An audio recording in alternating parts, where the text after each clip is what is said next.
I think a lot of people can relate to loving your dad, but being relieved he's dead.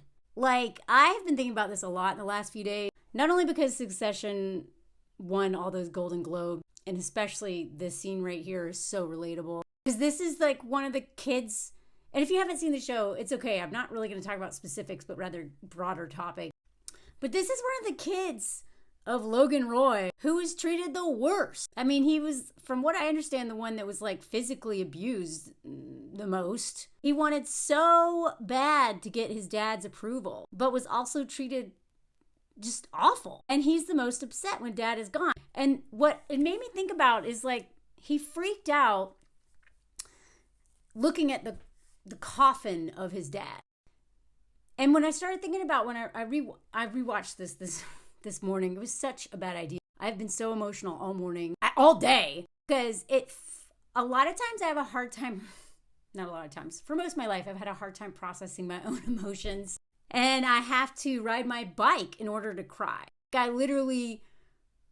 I'm in my head all the time, and I disassociate so much, so naturally, and overthink. And I'm always like creating and thinking that I'm never like in my body unless I create time to be in my body, right?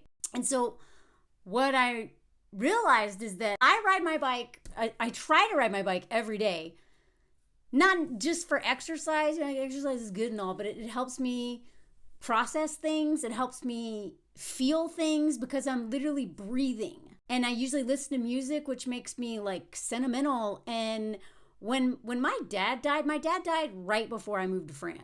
And so I showed up here with like a dead dad. Like he literally died, I don't know, a couple months before I landed here. Didn't know anybody, didn't have any friends, just broke up with my boyfriend and was grieving him. But I don't know how to. I don't know how to just cry, right? But I know I need to.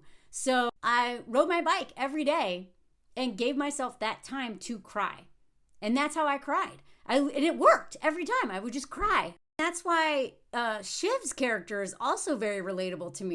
Because there's a scene when she literally has to book an office room in...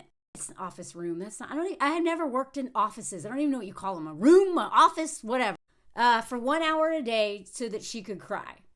And she allotted that, and then her husband, Tom, who's a more emotionally intelligent person or more in touch with his emotions, was like, you schedule grief? But I can relate to that. A lot of us are just so used to compartmentalizing and not ever feeling anything and being so uncomfortable feeling anything and we know we need to feel stuff, right? And so I'm like Shiv, man. I literally was like, okay, gotta cry.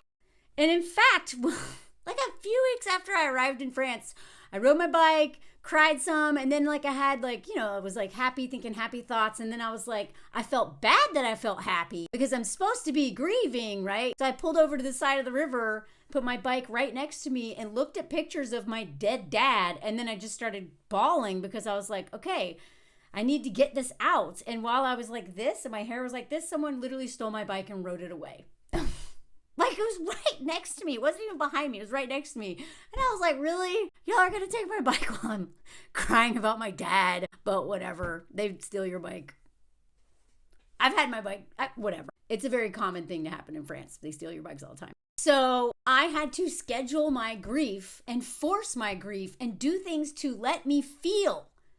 Because I won't feel if I'm not in my body, and I'm not in my body if I'm not like forced to be in my body through dancing. I also cry when I dance. I'll like dance to I used to dance to techno music when I woke up every morning, and I'd get out my anger, I'd get out tears. Like I'm so cut off from here down. I don't know how to access that stuff because of so many decades of disassociation. Disassociation because of a lot of schmegsual trauma, especially, right? It wasn't until like the last, 5 years of my life that I was even in the room with people I was having schmegs with. I'm like floating over here in the corner. I'm not even there with you, buddy. So to even be in my body at any moment, especially during schmegs, is a big deal. And any survivor of SA can relate to that, especially childhood SA. And so that shows when Roman was trying to give this speech about his dad, And then he sees the coffin and he was like freaking out because that man took up all the space in every room he ever went to, right? Even even if his dead body is in a room, it is overwhelming, right? And it made me think, like, it was a long time ago, several years ago, when I realized that my body, everything in my body shifted when I was around my dad. It was almost like on a cellular level. And I remember when I first noticed it, I was like, God, there's something about Dad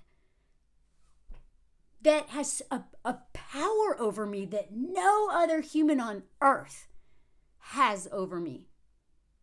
And I think that's very relatable, especially if he's, a narcissist. And I'm not just saying, my dad was a narcissist. Like, he was literally diagnosed narcissist back in the, 70s or 80s, like 70s, I think they diagnosed him. This is before they even diagnosed people much. So he does have NPD, right? And he had a ton of trauma from his childhood. And he drank every day. And he was a very angry man, but a very quiet rage, So you knew he'd go off at some point, but you never knew when it was going to be. And it wasn't often.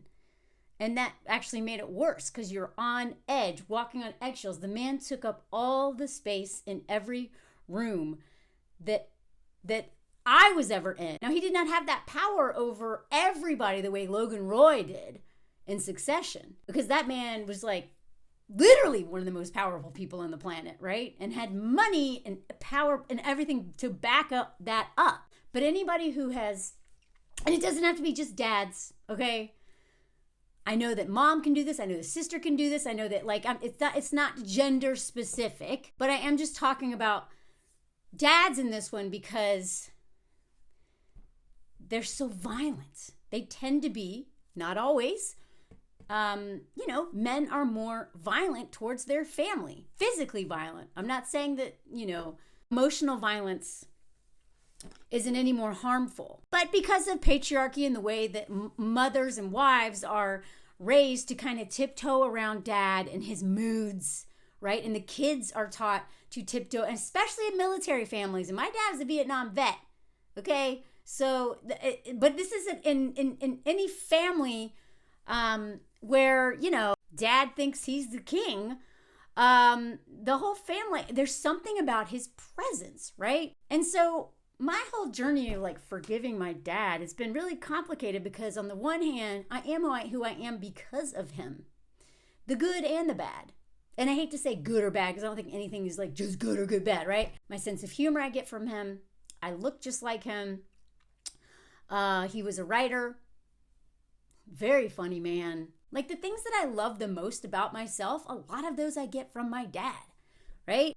But my mom is the one who raised me. My mom is the one who put in that hard time, that hard work, who taught me so much about the person I want to be, right? But my dad's the one who believed in my dreams. He wanted me to be a writer. He encouraged that, right? And not many people believe in writers and artists. It's actually very hard to not give up on your own dream because your parents are your biggest, hater in terms of for artists. And so, God, I had to grieve my dad all over again. And it's really easy to not think about him and not really, and just to forget that he's dead because it's out of sight, out of mind ADHD thing. I don't have pictures around because I don't want to look at him. I don't want to think of him because, I have so much stuff that's still not healed and I need to not think about him a lot. But when I do, it's like nuclear level feelings. And I'm just riding my bike this morning, right?